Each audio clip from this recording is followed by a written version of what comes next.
My name is John Reese. I'm a fourth grade writing and social studies teacher. I've been teaching 5 years. This next school year, I'll be starting teaching seventh grade Texas history. My name is Dawn Wiedemann. I currently teach fifth grade language arts and social studies, and I will continue that for my fifth year in Katy this next year. Hi, I'm Brianne Morse. I've been teaching for this is my fifth year, going on my fifth year. I taught 7th and 8th grade math, and I recently transitioned to a new role on my campus where I do data team lead for 3 grade level teams. Okay, hi, I'm Scott Tesh. I go by Stephen Tesh in the tool. I'm an instructional designer at Dell EMC and just happy to be here with colleagues. So the first question is, what are Horizon reports? As an educator, to me, it means that we are having the opportunity to see what trends are happening all around education and not just in our district, but also giving us, possible problems or challenges that we might encounter and how to solve some of those.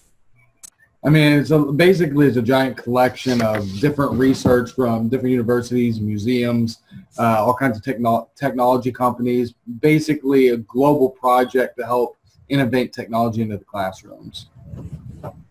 And the research that they do is driven by what's happening in the classroom and what has happened and what's expected to happen. And it's all a group of professionals and respected people in the field that decide where the topic should be shifted to. Great. Well, that leads us to the next question, right? And I'll take that one. Why are there different Horizon reports published every year? If you look, there's stuff in there for, like you said, museums, K-12 education, higher education. This thing started out of a very small need to gather resources, and then it got bigger and bigger, and now they have their own offices in Austin, Texas. It is clearly a need that's out there, and they publish new reports every year because the trends keep on changing. Yeah, definitely. And just because the trends are changing, because of the technology is also changing. I mean, there's a new iPhone coming out every year. So the kids are exposed to different things all the time. So we need to make sure that we are also staying up with it so that, they're not falling into a lull or being bored with our traditional educational processes. And I think they do a really good job of focusing on just the different aspects, because K through 12 education, things going on in there are completely different than what you might need in a museum setting for the technology you would use there, or like in a college setting or even a library setting. So they try to separate it to where it's nice and neat for each different type of focus for what they're going for. So when you look at why Horizon reports are of interest to the large community, I mean, really when you look at what they do, they get people from all around the world in different fields of technology and science to get together. It's almost like the idea of, it takes a village to raise a child. I mean, it's like they're going towards that aspect of trying to implement better technology into the classroom, because really that's where, the world's headed for. We have to do a better job of preparing kids for technology in the real world.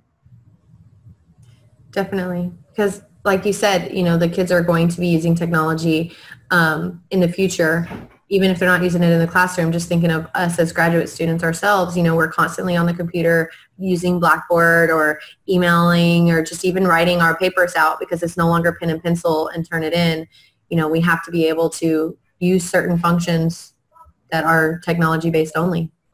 Well, and also it makes me think of, with all this new technology that's hitting the classroom, there's not policy about it yet. Yeah. There's not policy always on the campus and on a higher level, like statewide or federal. So it really provides kind of a guide for policymakers.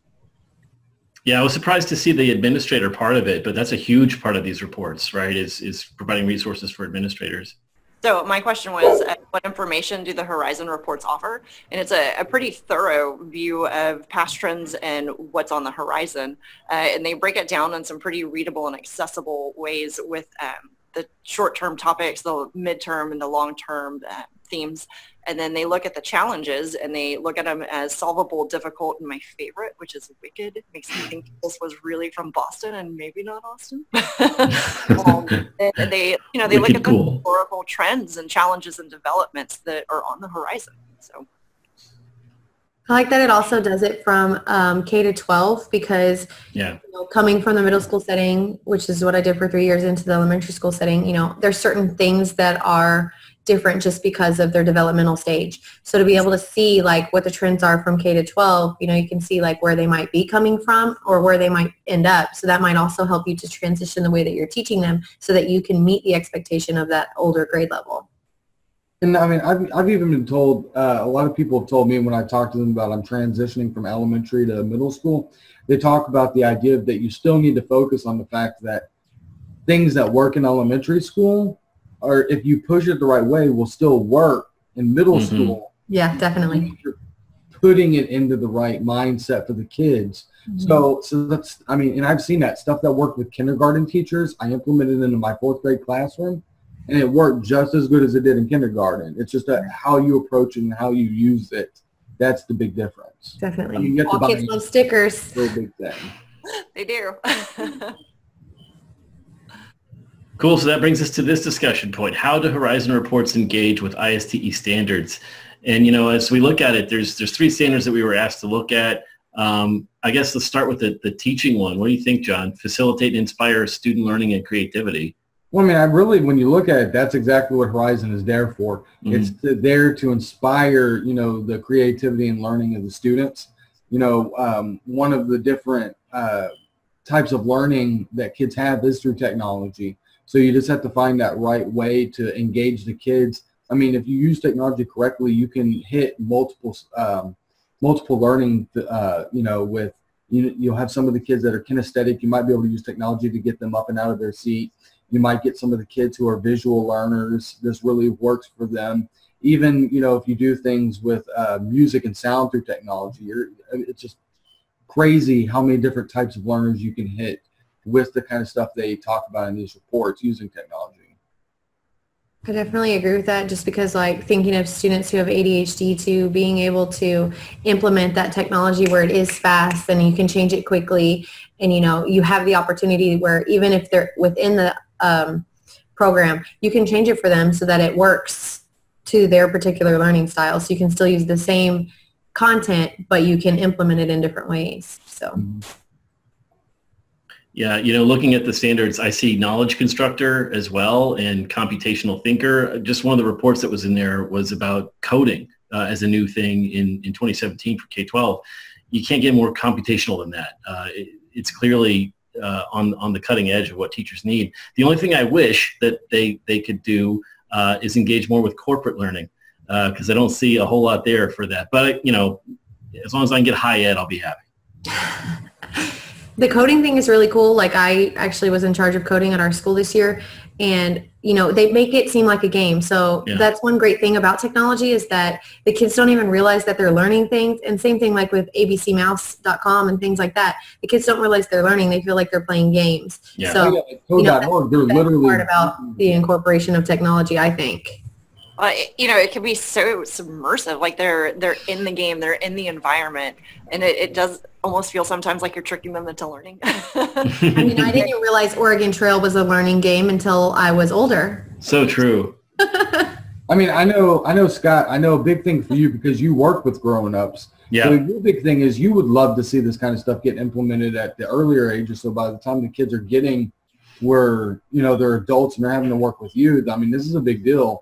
Having them already pre-prepped with technology and how to understand and use it, not just, you know, the things that we teach them in school like technology. It's kind of like grown-up real-world scenarios. You know, we want them to learn how to use computers in a proper way that it's more than, you know, just playing video games on there and chatting with your friends and stuff like that, getting on your Facebook. So I know you would love to see stuff like this get implemented more in school. So absolutely. I would re-implement keyboarding at a lower age instead of waiting until high school, because they do have papers and things like that earlier on, but keyboarding isn't taught. So it's like hunting and pecking with one finger. Whereas if they learned it, if it was, you know, a teeth that got hit earlier on, then, you know, we might face fewer troubles later on. You know, it's funny that you say that about keyboarding.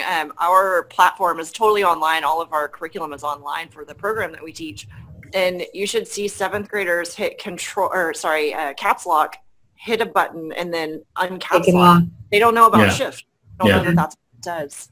So well, it's crazy that we live in the year 2017 when almost everything is online and kids don't know how to type, but they can definitely text you really fast. If you don't need your thumb, then they sometimes don't know how to do it. Yeah.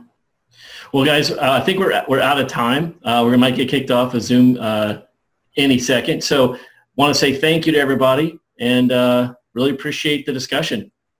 Awesome job, guys. See you all later. Bye.